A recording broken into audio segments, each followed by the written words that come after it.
নমস্কার, আমি জ্যোতিষশাস্ত্রী শ্রী সনাতন বলছি। আজকে আপনাদের বলবো নারী চরিত্রের বিচার সংকেতটা কিভাবে পাবেন আপনি নারী চরিত্র যখন আপনি বিচার করতে যাবেন, সেই সম্বন্ধে আজকে আলোচনা করব। আমার মোবাইল নম্বর 9333828747।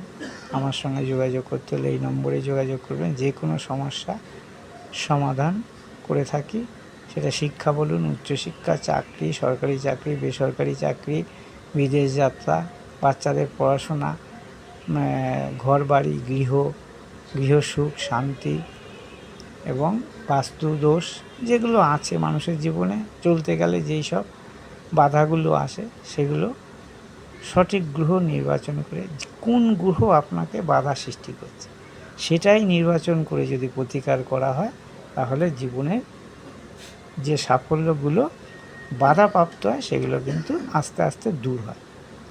সেই বাধাটা দূর করার জন্যে মানুষের নানা রকম জ্যোতিষের কাছে যেতে হয়, এবং কেউ কোনো জ্যোতিষ ভালো পরামর্শ দেয়, আবার কেউ তাদের ঠকানোর চিন্তাভাবনা নিয়ে তাদেরকে ঠকায়ও পর্যন্ত। অনেক রকম দেখেছি আমি বা বুঝেছি। অনেক ক্লায়েন্ট আমার কাছে এসে অন্য জায়গায় দেখিয়ে ঠকে আমার কাছে এসেছে। তারা স্বীকার করে যে আপনার মতো হয়তো আগে হয়তো আপনার সঙ্গে দেখা হলে হয়তো আমরা ঠকতাম না জীবনে।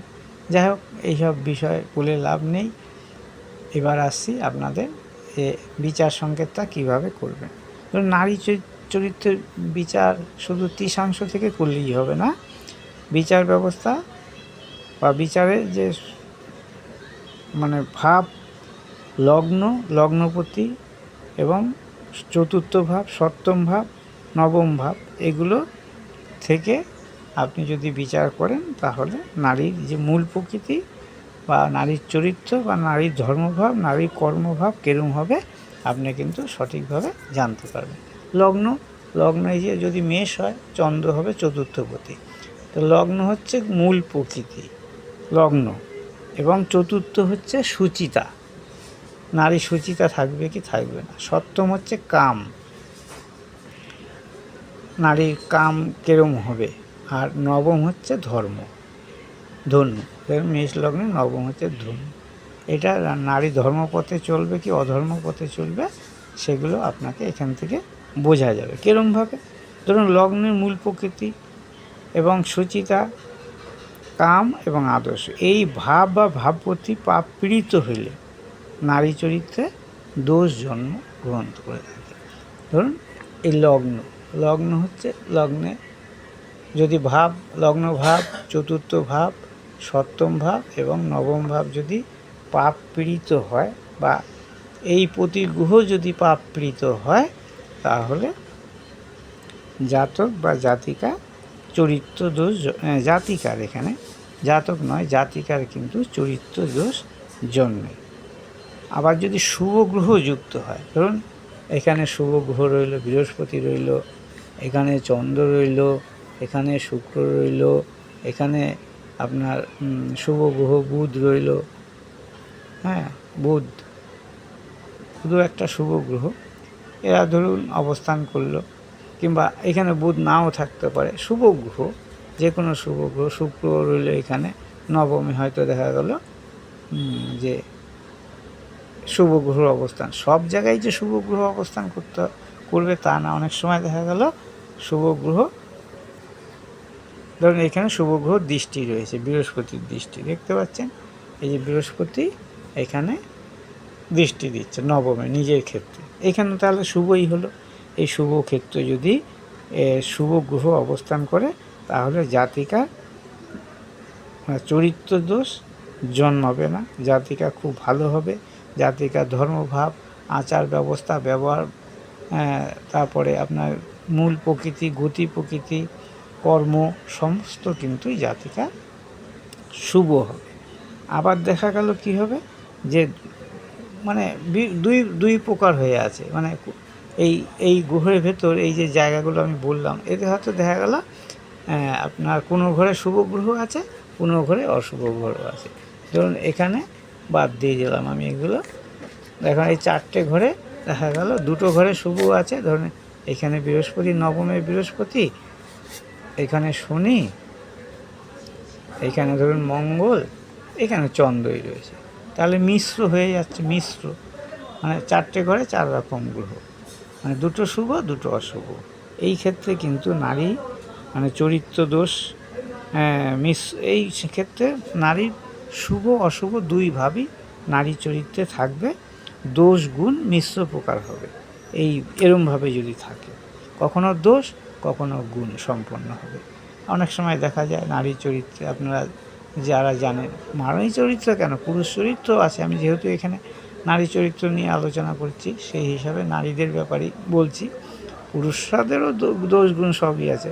পুরুষরা যে আপনার ভালো তা নয়, আবার ভালোও আছে মন্দও আছে। মানে গ্রহ হিসাবে, গ্রহযুক্ত যেরম হবে, গ্রহেরা যেরম পথে চালিত করবে আপনার জীবন সেরমভাবেই চলবে। তো এখানে যদি এরমভাবে থাকে, এই যে 2টো গ্রহ, লগ্ন মূল প্রকৃতি, চন্দ্র সুচিতা, সপ্তম কাম, আর নবম হচ্ছে ধর্মিক বা ভাগ্য, এইগুলো যদি এরমভাবে থাকে তাহলে মিশ্র ভাব নারীর জীবনে প্রতিফলিত হবে। অনেক সময় কি দেখা যায় কি, যে কোনো শুভ ঘরে চন্দ্রমঙ্গলের যোগ বা দৃষ্টি হয়েছে। ধরুন এখানে চন্দ্রমঙ্গল যোগ হয়েছে, চন্দ্রমঙ্গল, এগুলো আমি ছেড়ে দিলাম, এগুলো বাদ দিয়ে দিলাম। চন্দ্রমঙ্গল যোগ হয়েছে, এখানে চন্দ্রমঙ্গল যোগ হওয়ার ফলে কি হবে, নারীর চরিত্র হয়তো খারাপ হবে না, কিন্তু নারী কিন্তু অহংকারী হবে। নারী চরিত্র খারাপ হবে না, এই চন্দ্রমঙ্গল যোগ হওয়ার জন্য লগ্নে নারীর চরিত্র ভালো থাকবে, কিন্তু নারী কীরকম হবে না, দাম্ভিকা, মানে দাম্ভিকা হবে, অহংকারী হবে, ক্রোধপরায়ণ হবে এবং বিবাদ প্রিয়া হবে। যদি এরম যোগ থাকে কোনো নারীর লগ্নে বা চতুর্থে বা সপ্তমে বা নবমে, এই জায়গাগুলো যদি এরম যোগ থাকে,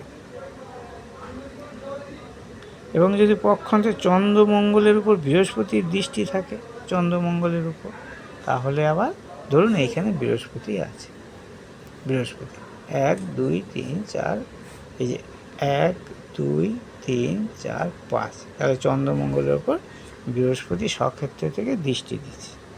এই স্বক্ষেত্র থেকে যখন বৃহস্পতি দৃষ্টি দিবে, তখন কিন্তু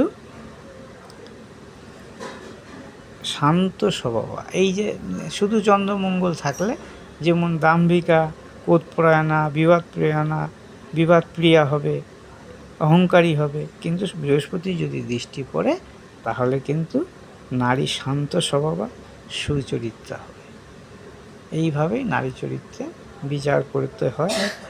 এবং বুধ নিচস্থ শত্রুযুক্ত পাপকৃত হইয়া মঙ্গল দৃষ্ট থাকিলে চরিত্র দোষ জন্মে।